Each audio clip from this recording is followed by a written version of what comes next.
솔로몬은 여호와를 위하여 성전을 건축하고 그 안에 모든 기문들을 만든 이후에 가장 먼저 한 것이 다윗성에 있던 언약궤를 성전의 지성소에 안치한 것이었죠.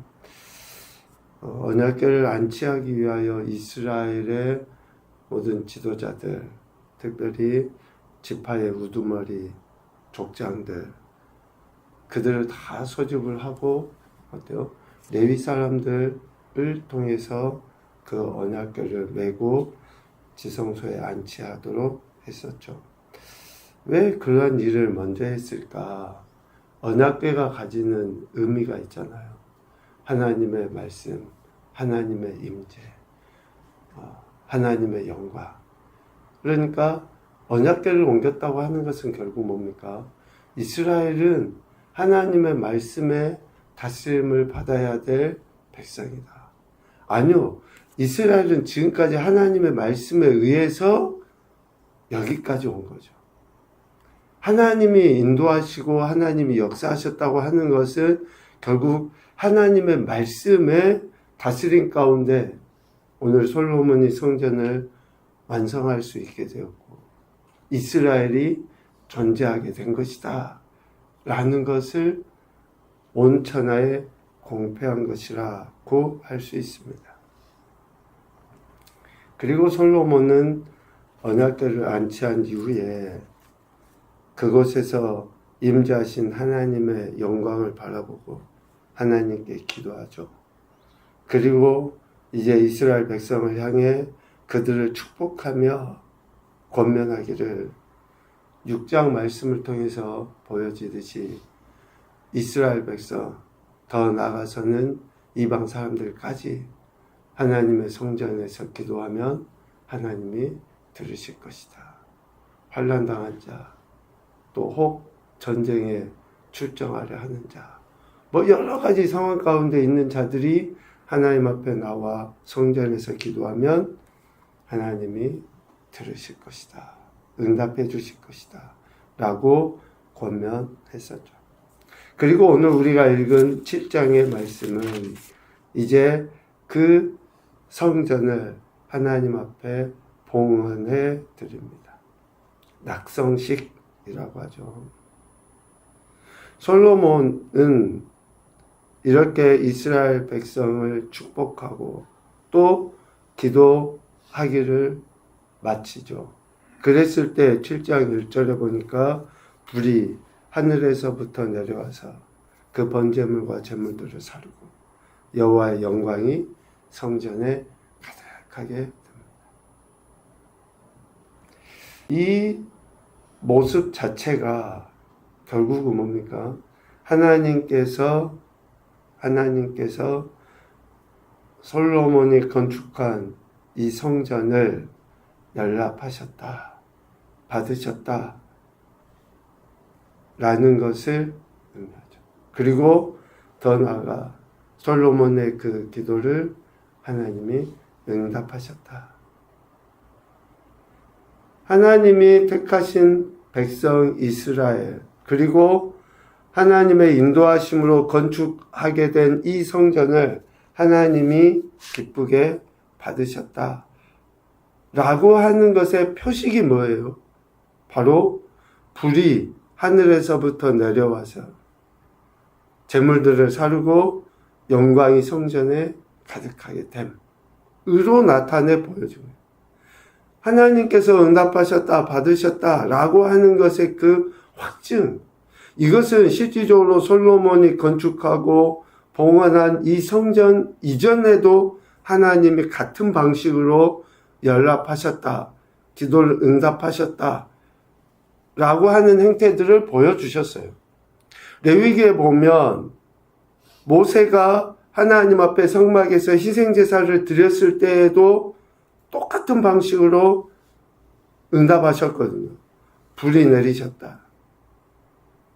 그리고 다윗도 제단을 쌓고 하나님 앞에 제사 드렸던 모리아 산에서의 역사 때도 그렇게 하나님은 보이셨어요. 불이 하늘에서부터 내려와서. 그러니까 이런 현상들을 통해서 하나님이 저들의 기도, 저들의 그 하나님 앞에 드린 그 봉헌, 이것을 받으셨다라는 것을 나타내 보이셨거든요. 똑같이 오늘 솔로몬이 성전을 건축하고 하나님 앞에 제물을 드릴 때 하나님이 받으셨다라고 하는 것을 불과 영광으로 나타내 보여주십니다. 그래서 불과 영광으로 응답하셨다, 임재하셨다 라고 하는 것은 첫째로 봉헌된 성전을 하나님이 기쁘게 받으셨다 라는 것이고, 또 놋 제단에 드린 제물을 하나님이 수락하셨다, 받으셨다.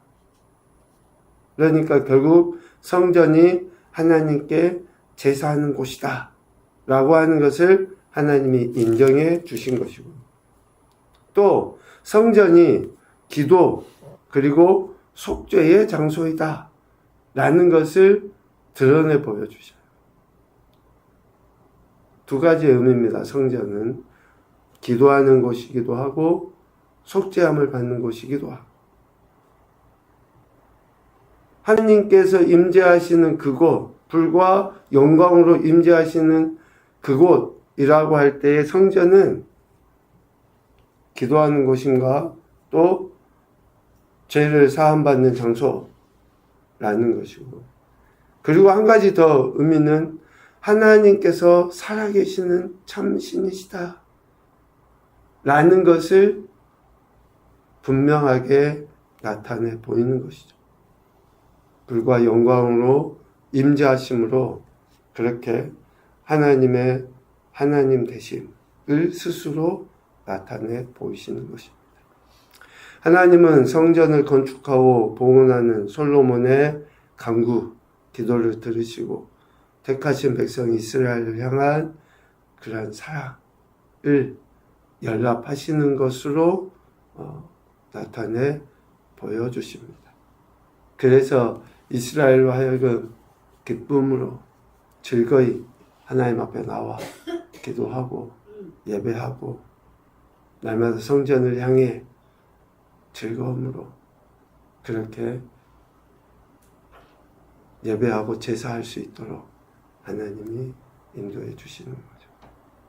그러니까 이걸로 좀 생각해 보면 우리의 예배가 정말 기쁨으로 드려지나, 내가 정말로 하나님 앞에 드린 이것이 연락이 되는가.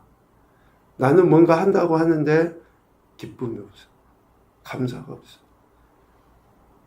신앙의 생활을 우리가 몇 년 이렇게 이야기하잖아요. 해가면 해갈수록 정말 그 기쁨의 태도들이 있는가. 요한계시록을 다시 지금 이렇게 쭉 읽고 있는데, 처음 사랑을 버렸다 라고 책망하시잖아요. 그런데 그 뒤에 나온 문구는 처음 행위라고 이야기해요. 처음 행위. 그러니까 실질적으로 처음 사랑은 뭡니까? 처음부터 내가 열심과 열정을 가졌던 행위가 시간이 지나면 지날수록 어때요? 변질되어져 버린 거예요. 행위를 강조하고자 한 것도 아니지만 정말 기쁨으로 감사함으로 드렸던 그 행위들이 시간이 지나면서는 어때요? 너무나 다분히 의식적이고 형식적으로. 솔로몬이 성전을 건축하고 봉헌하며 하나님께서 연락하셨다고 하는 것은 이스라엘에게 실질적인, 저들이 오직 하나님만을 기쁨과 감사함으로 섬길 수 있도록 하기 위한 표식이 아닌가, 그러한 생각을 하게 되죠. 우리의 신앙과 삶의 모습에서도 정말로 기쁨으로 하나님 앞에 예배하고 그 즐거움이 삶의 실제적인 태도로 드러나는지를 좀 첫 번째로 점검해 볼 필요가 있겠다라고 생각이 되어집니다. 이럴 때 성전을 봉헌하는 의식이 진행이 되죠. 4절 이하의 왕과 모든 백성이 요 앞에 제사를 이제 드려요. 이제 그 의식, 낙성식을 거행을 하죠. 그 드린 제물이 뭐 소가 22,000마리, 양이 12만 마리. 어마어마한 규모로 이 제물들을 다 재단에 놓을 수 없을 만큼 어마어마한 제물을 가지고 하나님 앞에 제사를 드려요. 7일 동안. 그런데 이제 이러한 절기들을 쭉 낙성식 거행을 해요. 그런데 11절 말씀부터가 실질적으로 낙성식을 거행한, 즉 성전을 봉헌한 자들의 모습, 태도가 어떠해야 하는지를 분명하게 이야기하십니다. 하나님은 솔로몬이 봉헌한 성전, 그리고 성전에서 드리는 제사와 기도를 들으시고 응답하실 것을 약속하시죠. 이러한 힘듦이 어려움이 있을 때 하나님 앞에 나와 기도하고 은혜를 구하면 하나님이 들으시겠다고 하시는 거예요. 13절, 14절, 15절, 16절 계속 그렇게 이야기합니다. 특별히 15절과 16절 말씀을 보면 이제 이곳에서 기도하는 기도에 내가 눈을 들고 귀를 기울이리니 이는 내가 이미 이 성전을 택하고 거룩하게 하여 내 이름을 여기에 영원히 있게 하였기 때문이다. 하나님께서 성전에 주목하고 계셔요. 그래서 그들의 기도를 들으신다는 거예요. 죄도 사하시고 또 어떤 전염병이나 문제, 어려움들이 있을 때 하나님 앞에 나와 기도하면 들으신다는 거예요. 이러한 약속하심이 이스라엘 백성에게 실제가 되기 위해서, 우리의 기도가 실제적으로 응답되기 위해서 하나님이 우리에게, 이스라엘 백성에게 하신 말씀이 뭐예요? 바로 17절 말씀. 네가 만일 내 앞에서 행하기를 내 아버지 다윗이 행한 것과 같이 하여 내가 내게 명령한 모든 것을 행하여 내 율례와 법규를 지키면 왕이 경고하게 될 것이다. 다윗과 언약한 것 같이 그러한 약속의 말씀이 끊어지지 않고 이루어지게 될 것이다. 매우 중요하다고 할 수 있습니다. 하나님 앞에 기도하고 하나님께 우리의 마음을 토로해 놓는 것 누구나 할 수 있어요. 적어도 예수님 믿는다고 하면 기도 안 한 사람 어디 있습니까? 다 한다고 해요. 시간을 많이 하네 적게 하네 그런 의미 없이 다 한다고 해요. 근데 누가 응답을 받아요? 누가 실제적으로 하나님이 그렇게 말씀하시는 것들 하시겠다고 하시는 것을 경험하며 살아가게 됩니까?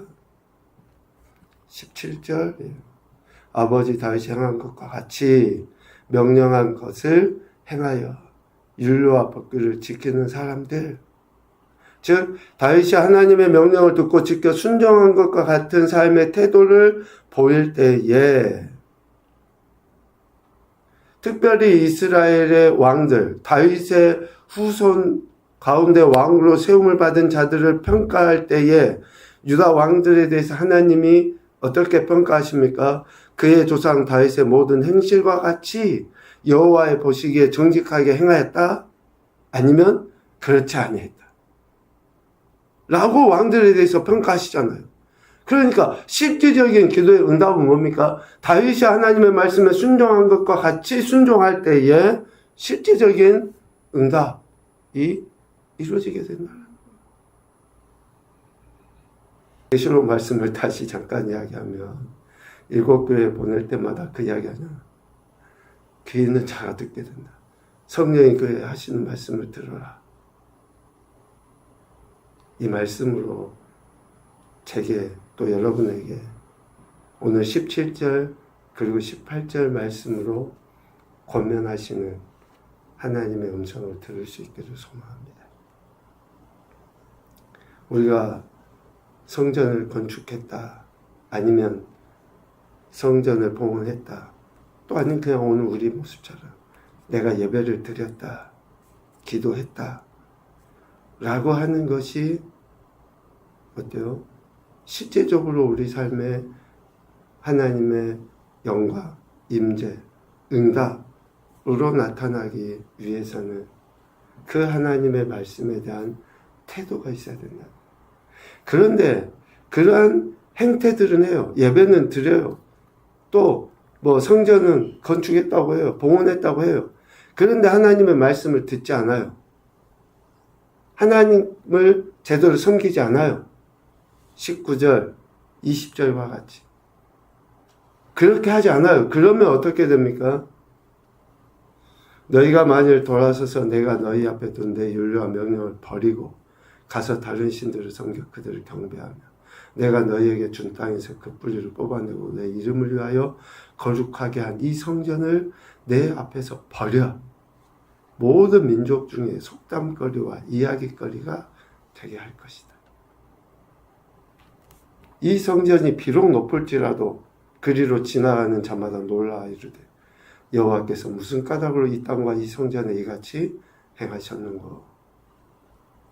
가장 수치스럽고 비참하게 너무너무 그 화려하고 아름답게 지은 성전이라 할지라도 사람들 중에 손가락질 당하게 돼. 예배당 크게 지으면 뭐합니까? 우리 개인이 10년, 20년, 30년 신앙생활을 했다고 하면 뭐예요? 또 우리가 교회에서 어떤 직분을 맡았다고 하면 뭐합니까? 하나님 말씀과 상관없이 살면 미안하지만 세상 사람들은 손가락질 당한다. 웃음거리밖에 안 돼요. 이것이 우리의 창피입니까? 미안하지만 하나님의 영광을 가리우는 그보다 더 불충한 일은 없지 않겠습니까? 참 무거운 말씀드립니다. 그 화려하게 지어진 성전이 성전으로 역할을 감당해야 되는데 우리를 빚값으로 사신 예수 그리스도만 드러나야 되는데 그렇지 못한다 그러면 얼마나 안타깝습니까? 첫 번째 교훈입니다. 우리의 몸은 하나님의 영광이 가득한 성전이 되어야 한다. 두 번째, 하나님께 드려진 인생 성전으로서 오직 하나님의 말씀을 듣고 순종하는 태도를 보이자. 세 번째, 하나님의 말씀이 우리 삶의 실제가 되도록 겸손히 그 뜻에 순종해야 한다. 겸손해야 됩니다. 하나님 앞에, 하나님 말씀 앞에. 그래야지만이 됩니다. 그것이 오늘 우리가 살아가야 될 이유인 것이죠. 오늘도 우리에게 구원의 은혜를 베풀어 주신 그 하나님의 선하신 뜻에 순종하여 우리 자신을 겸손히 하나님 앞에 올려드리고 말씀을 통해 또 말씀 우리 삶의 실제가 되어서 아버지 하나님께 더 큰 영광 올려드리시는 겨우 복된 한날 되시기를 주님의 이름으로 축복합니다. 아멘.